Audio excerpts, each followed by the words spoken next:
And that's really the big thing here, is that all of these cells are going to have those G protein receptors on them that when they receive those cytokine messages, they're going to respond accordingly. And you have all sorts of different types of cells. So let's see how we did on our flow chart. So we have antigen invades engulfed by a macrophage. Remember, the macrophage is on our second level of defense. That's our non-specific cells, but it's in our inflammatory response. And that is triggered by those foreign invaders getting past our first level. Our first level was our barriers. All of our bodily fluids and all of our physical characteristics of skin and hair and nails and all those types of things. If those foreign antigens get by our first level of defense, which is non-specific, it gets to our second level of defense. So the second level is kind of tricky because it depends on who you talk to and what you read. Some of them like to attribute the macrophages to the third level of defense, which I don't, because these are by nature non-specific. But when they destroy something, they play a role in the inflammatory response. So the first thing that they do is release interferon, and that is going to reduce viral growth. So if it's a virus, it's going to reduce that viral growth. But if it's something else, or even in conjunction with viruses, it's going to secrete cytokines. Those stimulate helper T cells. Let me pull this up here. Those stimulate helper T cells. Why? Because those cytokines are that message. So those helper T cells are only going to become activated when they actually receive those cytokines. And then when they become activated, they in turn also release cytokines. And then you can actually see here, those macrophages will also present those foreign invaders to the helper T cells. And you should have known this was helper T cell because the context clue right there is cloning. They are the only ones that clone. And when they clone themselves into three distinct aspects here. The first one, as you can see, are your memory T cells. Every single aspect of this world that you've come into contact with, your body remembers it. That's why we get vaccinations. That's why everything you've been sick, you probably, guaranteed, you've come into contact with it again, but you didn't get sick from it because your body already had memories built in. But what it also does, those helper T cells secrete cytokines, which will then stimulate the production of your killer T cells, your cytotoxic CD8 cells. And then those are going to release perforin that destroy that actual cell. But because they're so destructive, we have to have a feedback loop in there to reduce that growth of our killer T cells or cytotoxics, and that's where your suppressor T cells. So when you see this word inhibits, that is automatically going to be your suppressor T cell. That's your context clue. Because this is where, if your cytotoxics are so high, you got to have a negative feedback loop to bring that down to homeostatic levels. So right now, assuming you're all healthy in here, you're not fighting anything off, you have a very, very low, almost non-existent level of leukocytes or lymphocytes. You don't have them. But as soon as you start to be presented with something, then all of a sudden those build up. But we have to have a way of bringing that back down. And that's what you get with suppressor T cells, because they have what we call suppressing factors. All those are specific proteins that in this case, they're going to compete with the cytokines in competitive inhibition. So they will block or compete with the cytokines for the active site on those cytotoxic T cells. And eventually those cytotoxic T cells, which usually have about a life cycle of about 5 to 7 days, they'll start to die off because they're not being activated as much.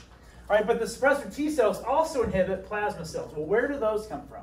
Well, plasma cells interact with from the cloning of your helper T cells. They give you memory Bs and plasma cells, which we said produce those antibodies. All right, and then what we finalize this whole thing with is that they are a complement of each other. Do not look at these as independent bodies. Look at them as structures that perform different roles but complement each other in a perfect way. This one destroys, this one does not.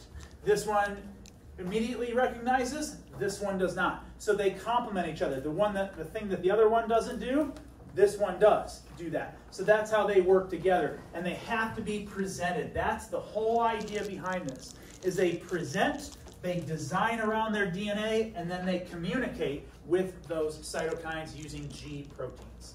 All right? Is that starting to land a little bit? Starting to make a little bit more sense, hopefully. Because what this is going to move us into is what we're going to be doing tomorrow. Or not, well, for you, tomorrow. is we are going to be looking at your ELISA lab, and you went through and you figured out all of these aspects of pandas. Tell me what you learned about pandas in your pre-lab. What do we know about their reproductive cycles? Female pandas only ovulate once a year. Only ovulate once a year? Do we know what time of year it is? Does it vary? Between February and June. Okay, between February and what? June. June? Which still, I mean, you're almost looking at 25% of the year, like, let's give it a shot. All right, so there's really no rhyme or reason to when it happens. Do the female pandas show any sort of sexual behavioral traits when they're in heat? When they're ovulating? No. Ladies, when you're ovulating, do you know? I know it's kind of a personal question, but do you know? You should. Your body temperature goes up, your eating habits change, your sleep patterns change. I'm serious. Now, if you're not paying attention to those things, you should. All right, but the reality of it is what we're going to be doing tomorrow in lab is we're going to be doing what's called an ELISA lab, as you can see behind me. This is an enzyme-linked, all right, immunoabsorbent assay. And what we're going to be testing for is the presence or absence of these antigens and antibodies. And we're using enzymes to identify those. It's kind of an acid-base colored reaction. But you're going to be identifying whether those antibodies are present or not. And those antibodies, whether they're present or not, really do matter. And here's why. I'll give you an example. If you were to take somebody's blood and they had antibody A, what blood type could you automatically assume that they may have? If they have antibody A, what blood type could they have? They could have blood type B, right? Or what? O. All right, so if they have antibody A, that means they probably have blood type A or blood type O. What if they had no antibodies whatsoever? Now what blood type do they have? What do you think?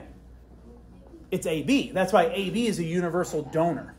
All right? I'm sorry, universal recipient. So when we start thinking about how these things are donated, it's all about antibodies and antigens. So when we start thinking about this is what we're going to be looking at. Is those antibodies, whether they're present or absent, it can tell us a lot about what's present within those cells.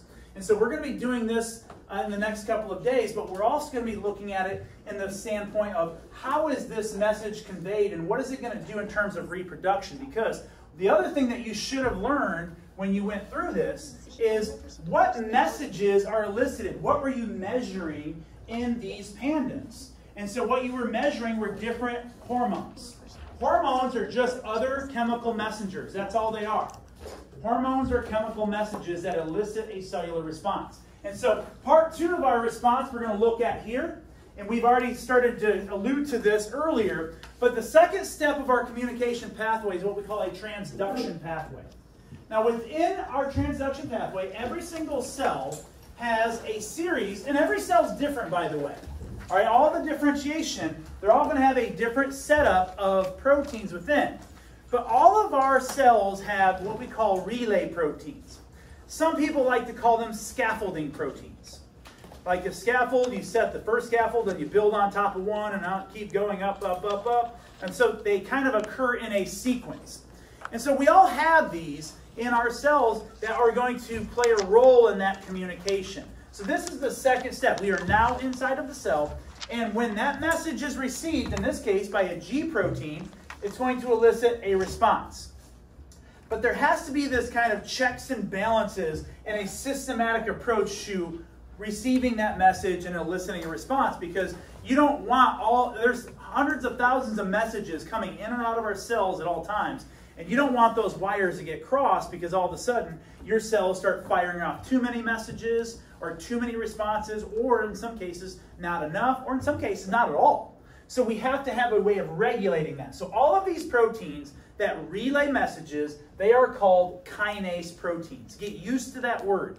You're going to hear this over and over and over again. Why does this matter? Because if you recall back your freshman year, you learned about cell division. Remember G1, S, G2. Does that sound familiar? So in the G1 phase, that's just normal cellular growth. The S phase is DNA replication. The G2 phase is all the organelles double. Remember that? It was all preparing to divide. Then you got to mitosis. Prophase. All the nuclear envelope disappears. Chromatin condenses into chromosomes. Centrioles start moving because they're building microtubules. Remember all these things? How do the cells know to do that? Not just start to divide, but all those tiny, tiny little things in there that are going to trigger all simultaneously, but different functions. Is it one message for multiple functions? Or do you think it's multiple relay proteins that have different pathways within the cell? Much like your brain. Right? When a message comes into your brain, it's rerouted and goes all different parts of your brain. Cells are the same way. So all of those division aspects that I just mentioned, they all have very specific kinase proteins that play a role in that. Why does this matter? So if all of a sudden we have a cancer patient, we can actually trace it back to, is it deficient in one of those kinase proteins? Has it been mutated? Is it not sending the message? Is it sending too many messages? So we're going to investigate that a little bit more with some case studies as we keep climbing through this. But how do I activate this? Well, the first thing is what we call phosphorylation. Phosphorylation is simply a fancy way of saying I'm adding a phosphate to something. So think of when you add a phosphate to something, you're energizing it, you're turning it on. It's like a light switch. Boom, this whole thing becomes activated. But you already know why. As soon as I add a phosphate, I change the structure of that protein and therefore reveal binding sites. And then once kinase 1 is activated, it changes its binding site. That will in turn activate kinase 2. Kinase 2 becomes phosphorylated, changes its active site, and then so on and so forth. So it's a relay from 1 to 2 to 3, so on and so forth. So by binding to the phosphate, changes its structure, allows the next one to become activated, and then so on and so forth. So it's a kind of a check balance moving forward.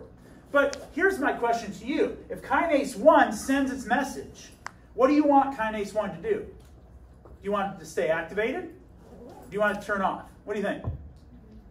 You want it to turn off, all right? Because if it just keeps sending messages, that cell will keep eliciting that response. And so that's where we start to get into some trouble with cells sending out too many messages. So hyperglycemic, where you get too much insulin being released by the pancreas.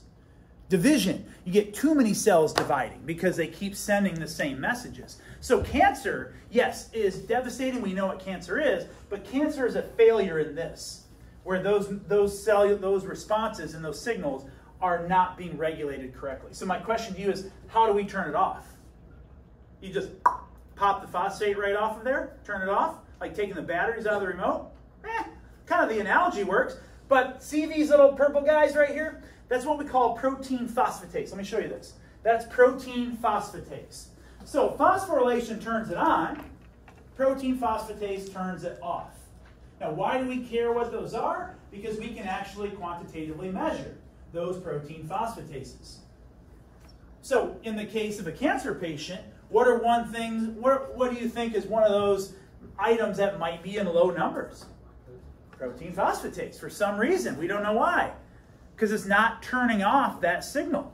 That's why we consider cancer cells as immortal. They just keep dividing and dividing and dividing, and they provide no function to us.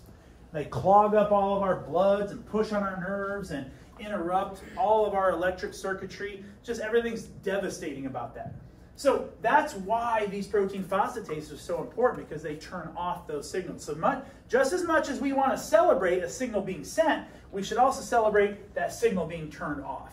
And this, ladies and gentlemen, is your phosphorylation cascade. It is a numeric sequencing of these responses. Now, in some cases, it could just be a one pathway, or in some cases, it's going to be a multiple pathway where multiple things are happening throughout the cell.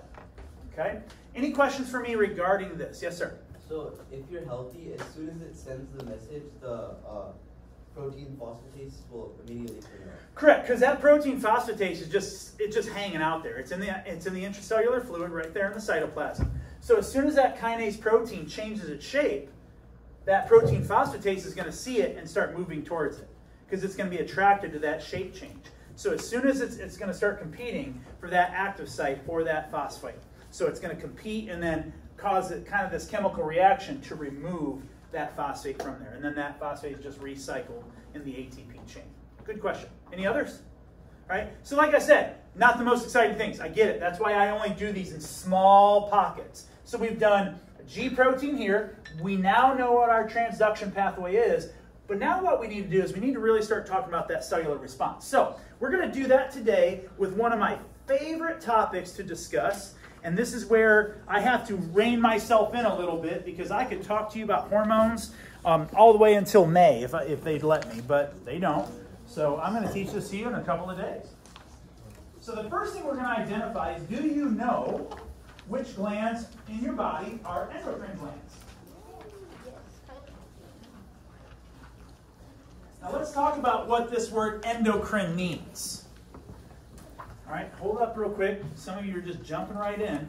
So when we look at the endocrine system, I love teaching this because these hormones determine a lot of our human behaviors. So we have to identify what those glands are. So you're looking at the endocrine glands. Everybody stop. All right, you're all just working, you're not listening. These are hormones that are released from a gland into your bloodstream. These are long-distance signals. That's the whole point of these. So we're going to take you through kind of an endocrine system journey, if you will. And really what our focus is on is, what is the hormone? What's the target cell? What's the cellular response? And most of these, if you look, most of these are proteins and some of them are lipids. Now this chart I'm about to give you, just hang tight with me. This chart I'm about to give you is yours, so feel free to write all over it. All right? And some of you are going to see this and start to panic a little bit because we have to memorize all these things. No. When we go through our lab, when we start class, when I see you tomorrow, we will talk through some of these. So it's not as bad as it looks. But the good news about stuff like this, it's interesting. We can relate to it. Makes it a little bit easier to understand as you're trying to learn. But yes, it is very challenging because there's just the volume of everything. But take a look at this handout that I've given you, and then I'm going to put you to work. Okay, look here. You see on your handout, this is your chart. There is a front and a back. These are all the different types of hormones that we deal with. Now, some of these hormones are very sporadic. They're only going to occur in small amounts of time at very particular times. Some of these are just constant. All right, they're constantly flowing through our body, playing a role. So you see here, you got your gland. All right, those are all your glands. That's what you're going to identify on the labeling. Then you have your hormone. Then you keep going. Now look where it says chemical class. That matters. That matters because if it's a protein, and if you go down the list, a lot of these are proteins, they have to go through the G protein pathway. They're going to be regulated. All right? And that's what I keep trying to get across to you, why this matters so much. If these are proteins and they're going through this process, they are heavily regulated and they can be competed against. They can be stopped. However, if you turn the page to some of the other ones where you see steroids, those, however, are lipid-based because steroids are lipids. So do lipids have to go through this pathway? What do you think? No, because they're lipids, they simply diffuse right through your lipid bilayer and move directly to, 99% of the time, your DNA. So I'll give you an example of what I mean. And I think I've used this before. All right, I'm going to pick on the ladies for a second. When you were born, all right, when you were born, you already had all of your eggs made. All right? I use this reference, when I used to teach human anatomy, I use this reference, and people are like, oh, but it's actually accurate. Female ovaries are like gumball machines. They are. They have, basically, you have all of these gumballs, all right, and if you go up to the gumball machine, I want a red one, I want a white one, I want a blue one, I want a purple one. Which one do you get? They're all different, but which one do you get? It's random, completely random. So whichever egg is released when you hit your ovulation cycle is random. However, those eggs are not released until you hit puberty, which is usually 11, 12, 13, 14, 15. So what happens is, as soon as your estrogen and progesterone levels rise to a certain level, now it's going to trigger your ovaries to start releasing eggs, which now means that you are physically capable of reproducing. Now, I'm going to say something that's going to shock you, all right? And because I'm on recording, I want to make sure I'm crystal clear on this. I'm not endorsing this whatsoever. But biologically, when we start talking about these messages and how our bodies work, if you are able to reproduce at 12, 13, 14 years old, that means biologically that your body can handle it, that you are ready to reproduce. Now, socially, financially, spiritually, whatever all those other variables are, that's up to you. I have no opinion on that. But biologically, and I know when I say this, it's going to be crazy, the best and healthiest times for young women to have children, the age of 14 to 19. Now, like I said, not endorsing this. I don't want you going home and be like, hey, I got to start a family. Mr. Jeffrey said this is the best time. All right, I'm 17. I'm running out of time. That's not what I'm saying. What I'm saying is in terms of the way the body works and communications and your body is kind of quote unquote in its prime, that's the healthiest time for you to do that. Now, some of you are like, no, that's not me. I've made a pledge, and I already have goals. Great, I love it.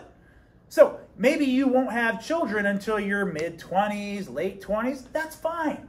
All right, that's fine. I'm not saying this is a bad thing, but just know the older you get, the more risk you run. So some women are like, nope, I'm going to get my career set. I don't want children. Your generation is the first generation in the last, don't quote me on this, I want to say 120 years. Your generation is the first generation where the population is going to drop. People just don't want to have kids. Whether it's financially, whether it's just you don't want to, which is your choice. All right, but that's something that our country and our world is looking at like, that's interesting. And for whatever reasons, but just know that if you're a woman, you have birth when you're in your 30s, you run a very high risk of problems. Which is why your communication aspects, they have a way of turning themselves off. So ladies, you become sexually able to reproduce right around 11, 12, 13, 14, but then that stops at the age of about between 60 to 70, which we call menopause. Now, I always wonder about this, and you always hear these words about people, giving birth at the age of 60. There's a lot of opinions on that, but it's still capable, but there's a lot of risk that you run with that one.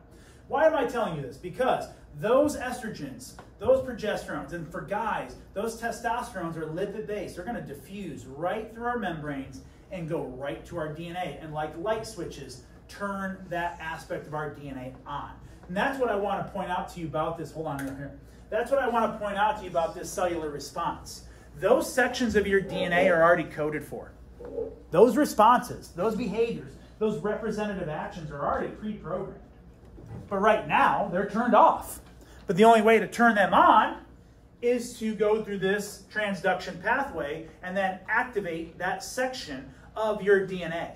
So I will show you how parts of your DNA can be turned on and turned off, sometimes involuntarily, where we go in and manipulate it and turn it on. Or sometimes we turn it off. That's what a lot of our medicines are doing. So this is what I'd like you to do today, is with all that being said, you're going to look through this, and you are going to use the chart that's provided, and you are going to answer these questions here, front and back. These are, in my former life, I was a honors human anatomy teacher. These are the quizzes I gave. So you see part A, part B, part C, and then of course the other section here. You're going to use this chart that I've given you. You can use the PowerPoint too. This takes you through all the hormones, so feel free to look at that. All right, I will tell you there's no outline notes that I normally post for endocrine hormones. All right, so use this. But let's see how you do on the glands first. See if you even know your own body. Why do I say that? Because I don't think many of you do. Because a lot of people will come up to me like, can I go to the bathroom? My stomach hurts. Like, you mean my stomach hurts? Your stomach is way up here. Where's your pancreas? Anybody know? Head, shoulders, knees, and toes. All right. So your stomach is right here. Your pancreas is right underneath it. Anybody know where your kidneys are? Right here. Right? So these are all things that you should know. Why am I so persistent about you knowing this? And I'll give you my explanation why. Why am I so hard on my students? Because if some of you are becoming doctors, I want you to be the best damn doctor there is. I don't want you to be like, spleen, where is that? You ever notice when you go to the doctor and you're in the office sitting in your underwear on that weird paper they put on the table and you're just sitting there and then they go and talk to you and then they leave? Where are they going? I'm confident some of them are like, what the hell was that? They're looking through their notes like, you know what I mean? Like, don't be that person. All right, know exactly what you're talking about. So let's see how you do on this labeling. See if you get the correct answers. I'll give you 3 or 4 minutes and see what you come up with.